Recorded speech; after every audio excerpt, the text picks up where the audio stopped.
Hello student, स्वागत है आपका मेरे यूट्यूब चैनल बेसिक क्लास में। आज जो है हम पढ़ने वाले हैं, आज पूरा सॉल्व करेंगे क्लास 9th का चैप्टर नंबर 2। ये साइंस 1 में आता है। इसमें हम पूरे स्वाध्याय का पूरा सॉल्यूशन आपके सामने लेकर आए हैं। पूरा क्वेश्चंस आंसर सब इसमें आपको रहेंगे, तो वीडियो के लास्ट तक बने रहिए, पूरा वीडियो जरूर देखिएगा। और जो है अगर अभी आप नए हैं तो चैनल को ज़रूर सब्सक्राइब कीजिए। तो चलिए स्टार्ट करते हैं। ये चैप्टर है कार्य और ऊर्जा। इसका एक एक पार्ट का मैंने एक्सप्लेन करके पूरा वीडियो अपलोड कर दिया है। अब इसमें आज हमारा लास्ट टॉपिक है क्या है, आज इसका लास्ट टॉपिक रहेगा स्वाध्याय। इसमें कुछ प्रश्न दिए गए हैं, प्रश्नों के उत्तर जो है आपको वीडियो में मिल जाएंगे। तो यहाँ पे देखिए, मेरे पास बुक तो नहीं है लेकिन मोबाइल में PDF है। तो उसमें देखिए दिया है, पहला क्वेश्चन दिया है कि नीचे दिए गए प्रश्नों के उत्तर विस्तार पूर्वक लिखिए। पहला है गतिज ऊर्जा और स्थितिज ऊर्जा के बीच क्या अंतर होता है। तो इसका आंसर यहाँ पे साइड में रख देते हैं। इसका आंसर आप देख सकते हैं, गतिज ऊर्जा और स्थितिज ऊर्जा में जो अंतर है, यहाँ पे कुछ पॉइंट्स दिए हैं, तीन पॉइंट्स दिए हैं। गतिज अवस्था में किसी पिंड में समाविष्ट ऊर्जा को गतिज ऊर्जा कहते हैं, और किसी पिंड के विभिन्न घटकों के विशेष स्थिति अथवा समरूपण के कारण उसमें विद्यमान ऊर्जा को उसकी स्थितिज ऊर्जा कहते हैं। उसके बाद दूसरा पॉइंट है, गतिज ऊर्जा में केवल एक ही रूप में होने के कारण कार्य होने के लिए इसका दूसरा प्रकार की ऊर्जा में रूपांतरण करना आवश्यक है।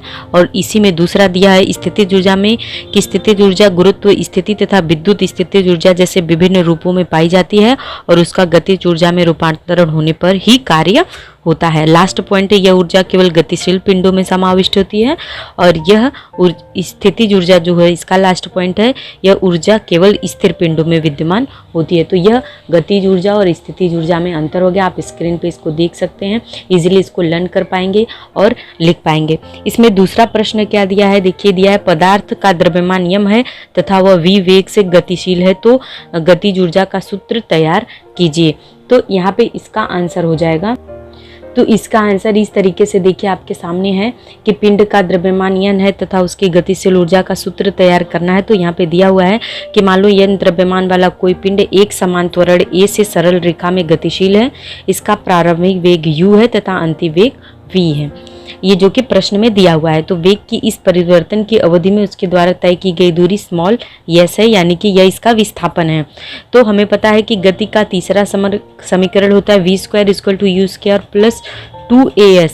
तो s = v² - c²/2a हो जाएगा। ये s को जब इक्वल के इधर लाएंगे तो इस तरीके का हमारा ये फॉर्मूला बनेगा। और यदि पिंड पर F द्रव्यमान का बल और F जो है बल कार्य करता है, संपूर्ण बल F हो और उस बल द्वारा किया गया कार्य W हो, तो W = F × S होता है। ये दूसरा समीकरण हो गया। और हमें पता है F = m × A, मतलब बल बराबर द्रव्यमान गुणे त्वरण, तीसरा समीकरण हो गया। तो पहले, दूसरे और तीसरे समीकरण, तीनों समीकरणों का उपयोग करके W = MAS हो जाएगा। और S की जगह पे ये जो S = लिखा है वो लिख देंगे। तो MA = v² - c²/2a।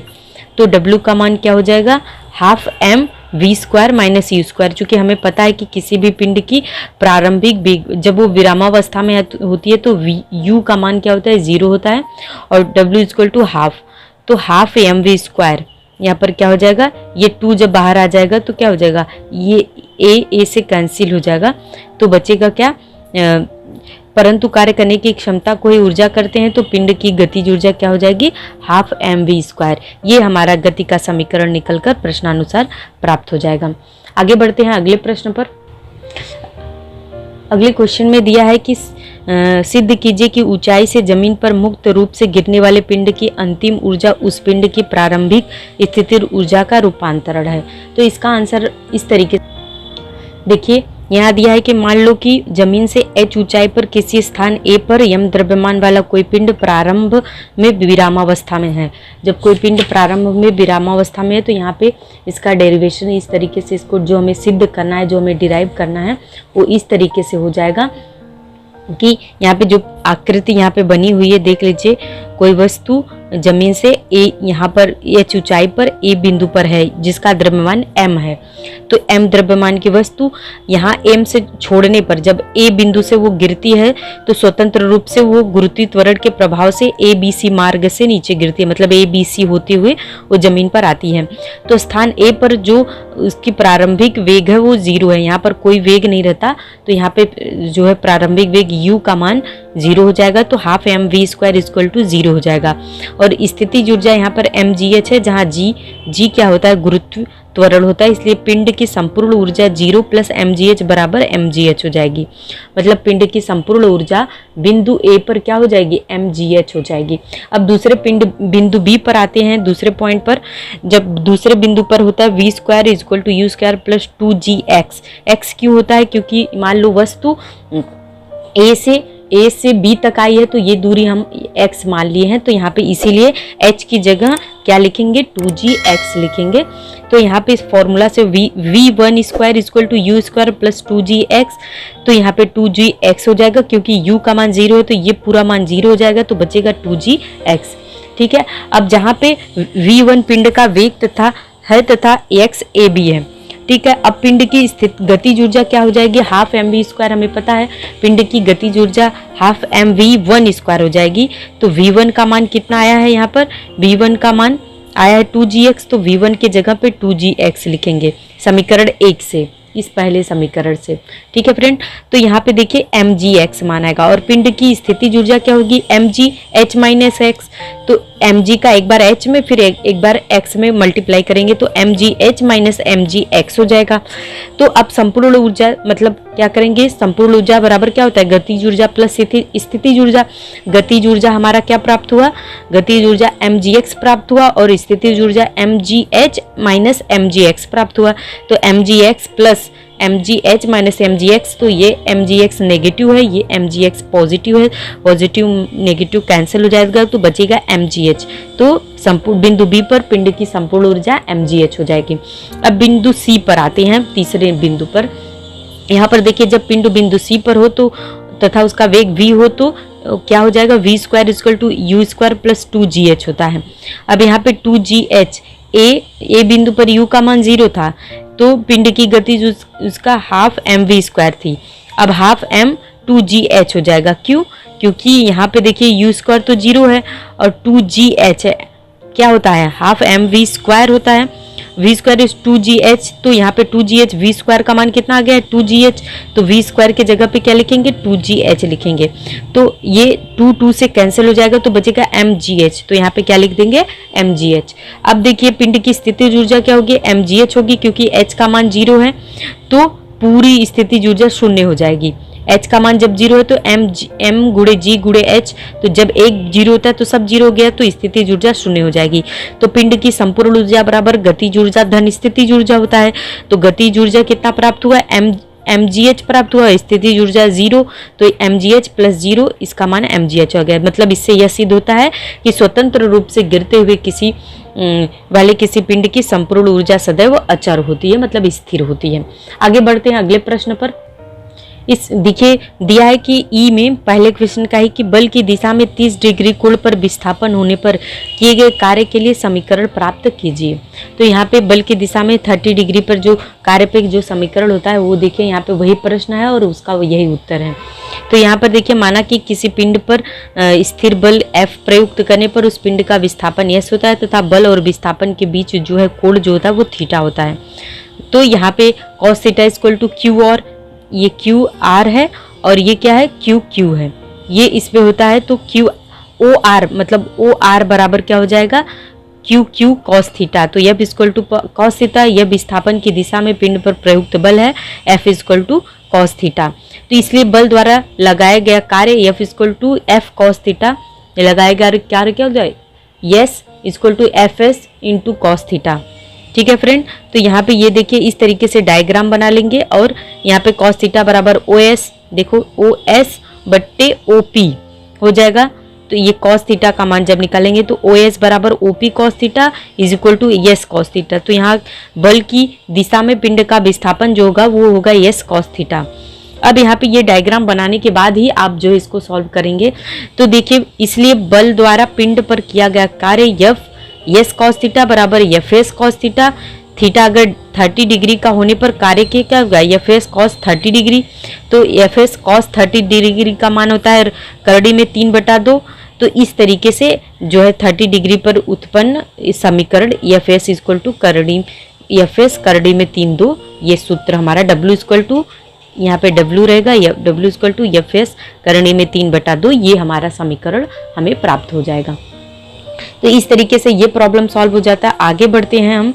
क्या यहाँ पे दिया है कि वृत्ताकार गति से घूमने वाले वस्तु का कार्य शून्य क्यों होता है, इसका हमें ये उत्तर देना है। तो इसका आंसर इस तरीके से हो जाएगा। तो यहाँ पर देखिए कि वृत्तीय गति में घूमने वाले पिंड का कार्य शून्य होता है। क्यों? क्योंकि एक समान चाल से वृत्तीय गति में घूमने वाले पिंड पर क्रियाशील बल वृत्त के केंद्र के अनुदिश होता है, जबकि उस पिंड का विस्थापन वृत्त की स्पर्श रेखा के अनुदिश होता है। अतः इस गति में प्रयुक्त बल तथा उत्पन्न विस्थापन के बीच बनने वाला कोण समकोण 90 अंश का होता है। इसलिए पिंड का कार्य क्या होगा, शून्य होगा। तो ये इसका उत्तर हो जाएगा। आगे बढ़ते हैं। अगला प्रश्न दिया है कि नीचे दिए गए पर्याय में से एक या अनेक अचूक पर्याय चुनो। मतलब कि यहाँ पे जो नीचे दिए गए कुछ ये प्रश्न है, इसमें कुछ ऑप्शंस दिए गए जिसमें एक से अधिक ऑप्शन जो है सही है, तो उसको हमें क्या करना है, उसको हमें लिखना है। तो चलिए देखिए, इसमें पहला दिया है कि कार्य करने के लिए ऊर्जा को डैश होना पड़ता है, स्थानांतरित, अभिसरित, रूपांतरित या नष्ट।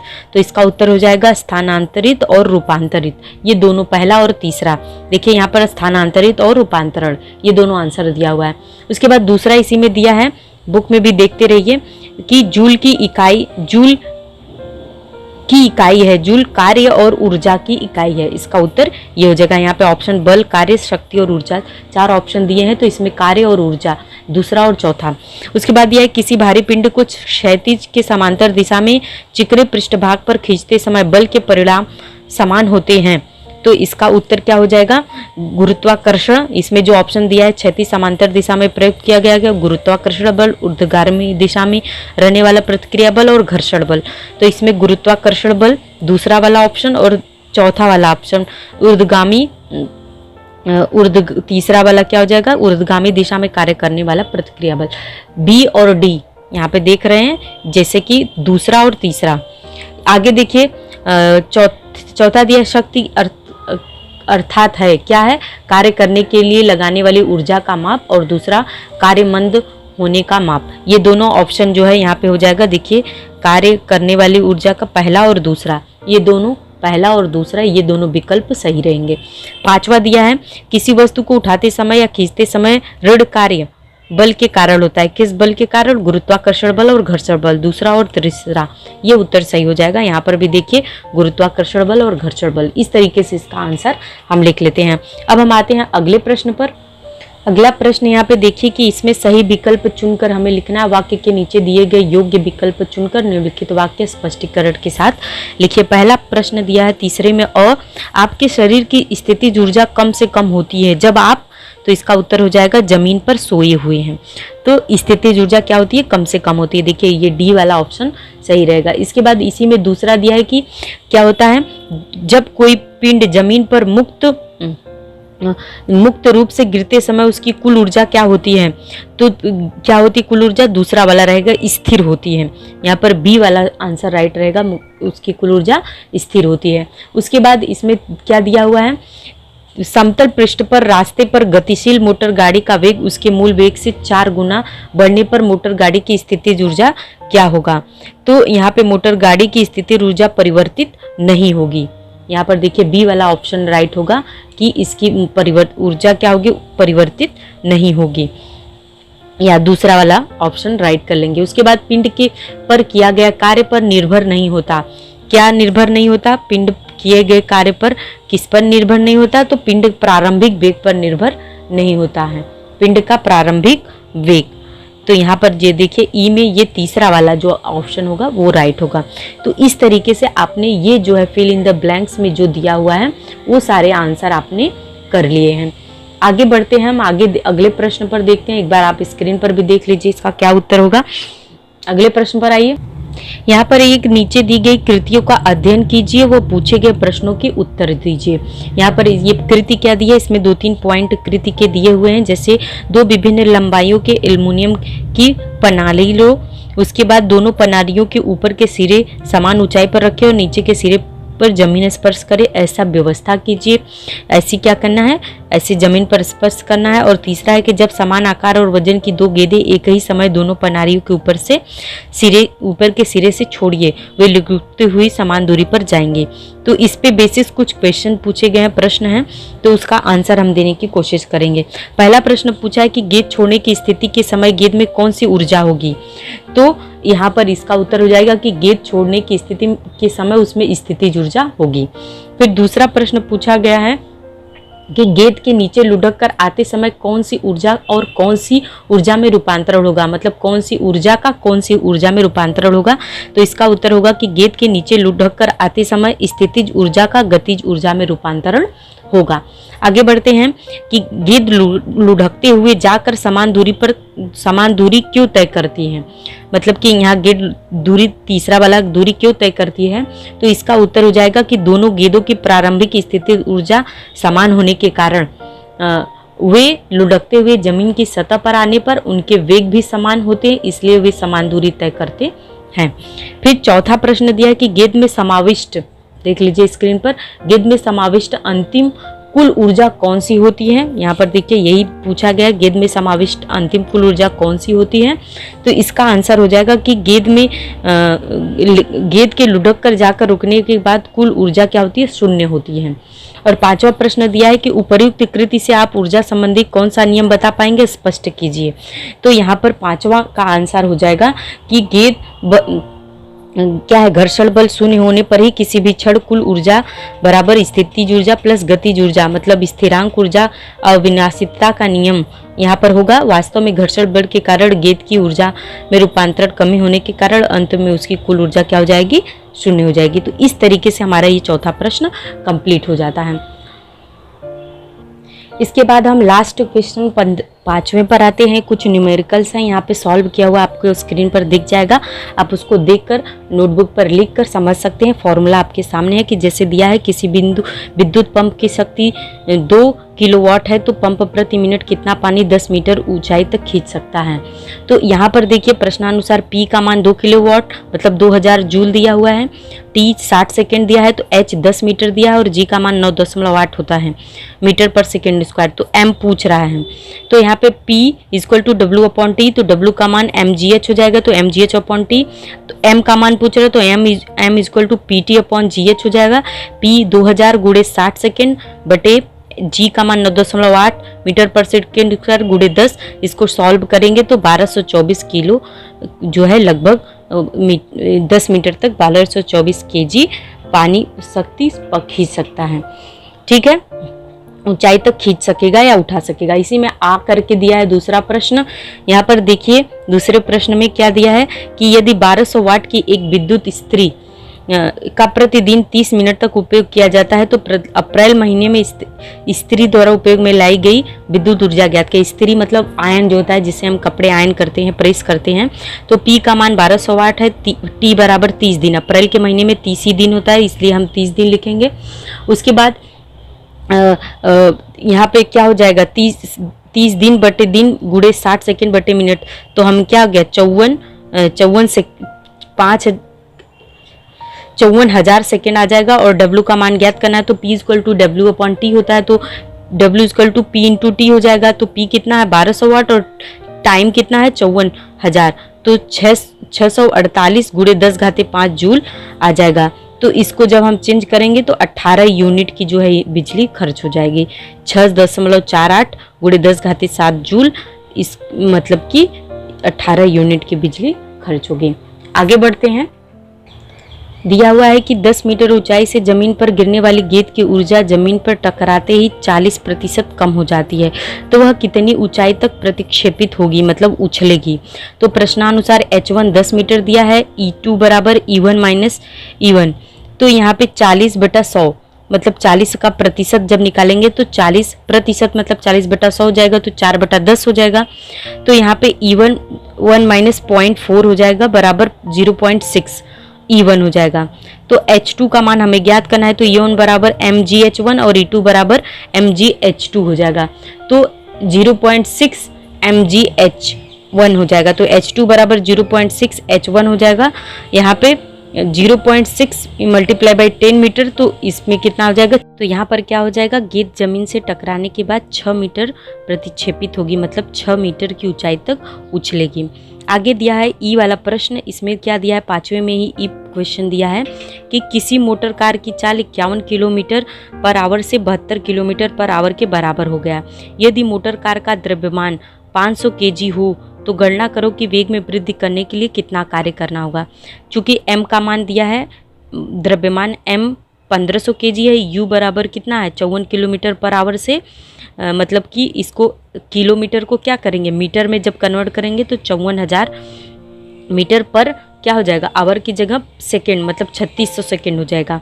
और यहाँ पे 15 मीटर पर सेकेंड आएगा। 72 की, और v का मान जो प्रारंभिक वेग है वो तो u है, और जो v है वो क्या है, अंतिम वेग है। v कितना है, 72 किलोमीटर पर आवर है, तो 72 किलोमीटर पर आवर को जब हम बटे क्या हो जाएगा 3600 सेकेंड, तो 20 मीटर पर सेकेंड हो जाएगा। w का मान ज्ञात करना है, हमें पता है w इक्वल टू गतिज ऊर्जा में वृद्धि, तो half mv² minus half mu² equal to half mv² minus u²। ठीक है, तो हाफ m का मान 1500 दिया हुआ है प्रश्नानुसार, तो m की जगह पे 1500 kg लिख देंगे। v² का मान हमने कितना निकाला है 20 मीटर पर सेकेंड, तो यहाँ पे 20 metre per second square minus 15 metre, u का मान 15 मीटर पर सेकेंड, तो यहाँ पे 15 मीटर पर सेकेंड उसका आएगा, तो 750। ये 2 से जब कटेगा 1500 तो 750 आ जाएगा। और यहाँ पे 200 का वर्ग करेंगे, 20 का वर्ग 400 आएगा, माइनस 15 का वर्ग ये स्क्वायर है, तो कितना आ जाएगा 225।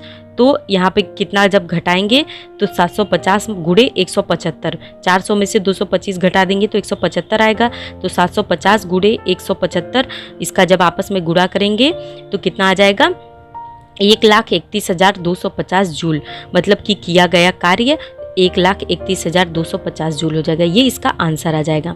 अगले प्रश्न पर आते हैं। अगला प्रश्न दिया हुआ है कि रवि द्वारा एक पुस्तक पर 10 न्यूटन बल लगाने से उस पुस्तक का बल की दिशा में 30 सेंटीमीटर विस्थापन हुआ, तो रवि द्वारा किया गया कार्य ज्ञात कीजिए। इसका उत्तर जो है 3 जूल आया हुआ है। देखिए सबका आंसर यहाँ पे दिया हुआ है, उतना ही आंसर आ रहा है, मेरा बुक में भी आया हुआ है।